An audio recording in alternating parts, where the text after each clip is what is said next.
I fell asleep with the happy thoughts of my kids enjoying living. My dreams are filled with darkness and crazy thoughts. I'm walking toward the open windows for some fresh air. But immediately, I am attacked by crows. I looked over at my girls in bed, and the crows were flying toward them. I picked them up, but there is nowhere to go except out the windowsill, because hundreds of crows are in my house. We made it outside, and I closed the windows, but lots of them were still outside. I've noticed I am only holding one child. I panic and look around and see a large fish with a ball and chain around his fin. I keep my balance because I am standing on the fin of this crazy-looking fish.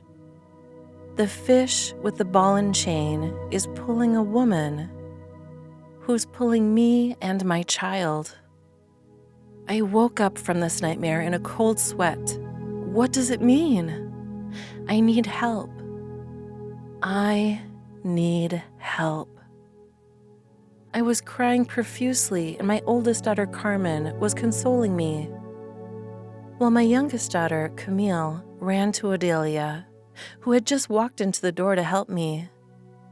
Odelia asked me, "What's going on?" I replied, I had a bad dream, and Carmen interjected, "Mom is always having a bad dream." Odelia hugged me and the girls. She said, "I know what you're going through because I'm going through the same thing. But we have to believe that God has a purpose for everything.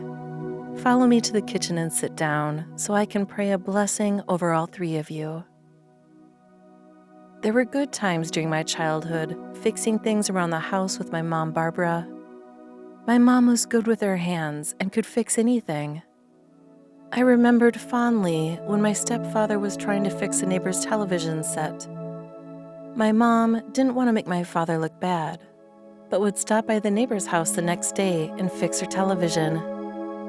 My mom's talented hands were the reason we could pay our bills, because of the money she made fixing neighbors' broken down TVs and appliances. My stepfather, Thomas, was verbally abusive toward my mom, but never hit her or abused me in any way.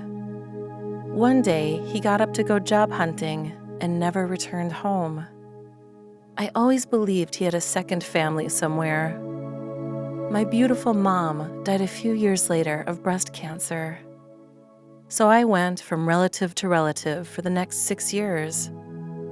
My life was full of stress, and I had to drop out of high school because I couldn't mentally function.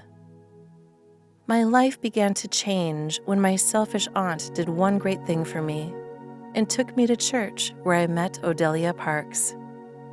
She took to me right away and invited me to her home on a daily basis until I moved in with her.